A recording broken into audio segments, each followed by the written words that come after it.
Last Friday, the Biden administration published proposed regulations to significantly expand the regulation of firearms in this country. That proposed regulation and this hearing both focus on so-called ghost guns. It's a name that is intended to scare people. It's designed to make people think that certain firearms are more dangerous than others, that certain firearms are beyond the reach of current law. That's nonsense. It's simply not the case. The so-called ghost guns that we're talking about are nothing but homemade firearms. There's nothing special about them. There's nothing weird about them. But advocates of aggressive gun control rely on ignorance to scare people. Homemade firearms aren't any more dangerous than any other firearms. And for all relevant purposes, homemade firearms are treated like any other firearm under the law. If a person commits a crime with a homemade gun, they will be prosecuted just the same as anyone else. If a felon makes a homemade gun, he's a felon in possession of a firearm and will be prosecuted. If a person knowingly sells a homemade firearm to a criminal, that person has committed a crime and will be prosecuted. Chairman Blumenthal observed that, quote, "We have no reliable metric as to any connection between crime and homemade firearms." That's another way of saying there are zero data, no evidence whatsoever that this is contributing to crime at all. This is a made-up problem. And yet here we are having a congressional hearing pretending that so-called ghost guns are a major issue. They aren't. And I look forward to the next hearing of this subcommittee on Civil War replica cannons and how dangerous those are as well. If we want to have a hearing on gun violence, there are real topics to discuss. Gun violence and violent crime is a real problem in this country. It's not the made-up problem of ghost guns, but in 2020, gun violence soared to rates not seen in 20 years, with over 19,000 people killed by homicides and unintentional death, not including suicides. Time magazine reported that gun violence surged in the city of Chicago in 2020, with shooting incidents increasing by over 50% and homicides by 55% when compared to 2019. New York, the 2020 murder rates increased by 37.3% and by 37.5% in Philadelphia compared to 2019 rates. These cities, of course, all have things in common. They're all run entirely by Democrats.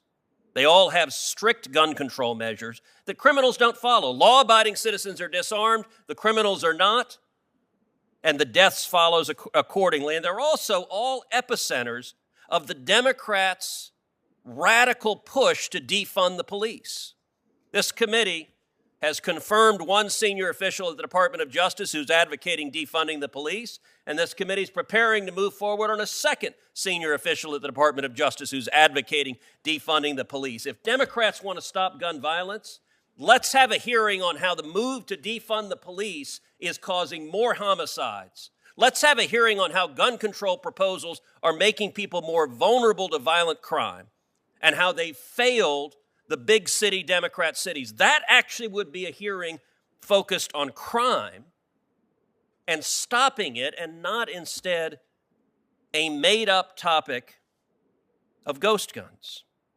We already know that homemade guns are not a problem in terms of actually being involved in violent crime. When the Department of Justice surveyed criminals to ask how they obtain firearms used in crimes, not a single one appears to have said that he made his own weapon. Hear that again. The Department of Justice asked violent criminals, where'd you get their guns? Zero said it was a so-called ghost gun. 43% of criminals got their firearms from underground markets. 6% stole them, and 25% of them obtained them from an individual. So why are we talking about this made-up issue? It's simple. Democrats don't want to address the consistent, proven, empirical failure of gun control laws. They don't work, and they make crime worse. But they also want to scapegoat law-abiding citizens. the hobbyists who make homemade guns, who are not committing crimes. They want to scapegoat them. But the real issue is in something Chairman Blumenthal made several references to. He referred to these guns as untraceable, and that term was meant to be ominous. That's what this is all about. The Democrats on this committee want to trace every firearm in America. They want a registry of every firearm in America. They want a government list of what guns there are, who owns them, how many they own them, and inevitably, when you see countries enact registries of firearms, the next step is confiscation, and numerous Democrats on this committee have advocated for confiscating firearms. At home, Heidi and I own firearms. There is no government list of the firearms we own, and I'm very glad there's no government list of the firearms we own. We have an amendment in the Bill of Rights, the Second Amendment, that protects the right to keep and bear arms. This hearing is not about some real threat that's producing violent crime. There is zero data to back up that this made-up phantom of ghost guns poses a real threat. Chairman Blumenthal wants to target violent crime. I would encourage him to join Senator Grassley and me in the Grassley-Cruz legislation that I introduced 9 years ago, targeting violent criminals, going after them, improving the background check system, improving the database, prosecuting felons and fugitives who lie trying to illegally buy a firearm. And I would note that when Grassley-Cruz was voted on the Senate floor in 2013 in the Democratic Senate, it got 52 votes on the Senate floor. It got 9 Democrats who voted in favor of it. The most bipartisan support of any of the comprehensive legislation, and the reason Grassley-Cruz didn't pass is Senate Democrats, including all 3 of the senators on the Democratic side of the aisle here today, voted against it and filibustered it, blocked real legislation targeting violent crime. Why? Because the objective instead is to target law-abiding citizens.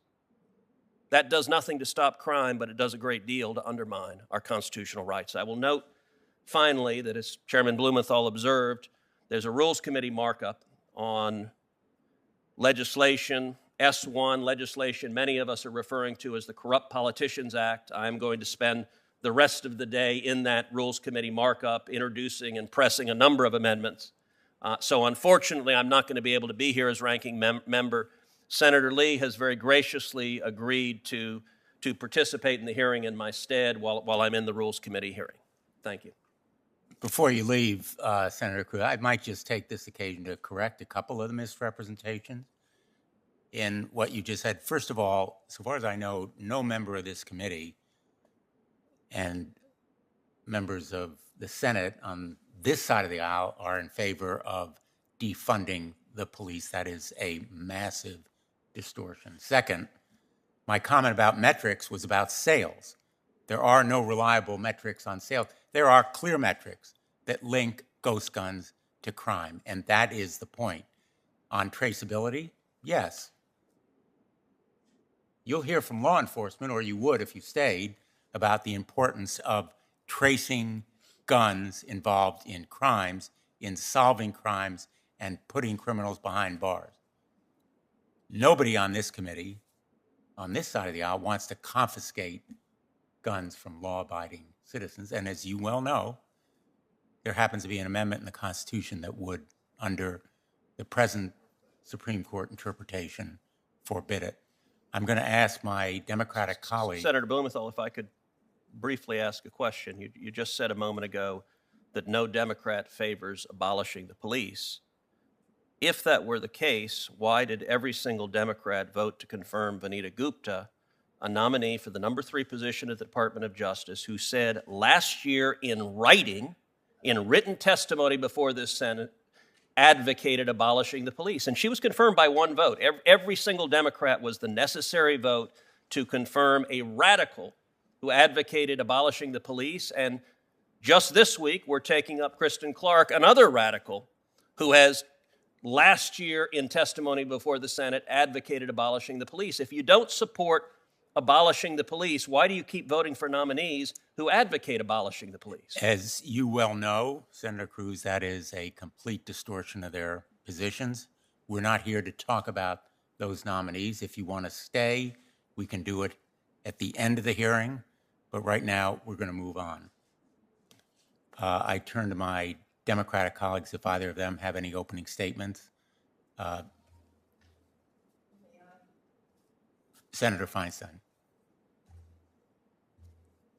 Senator Cruz, Mr. Chairman, asserts that ghost guns are not a problem.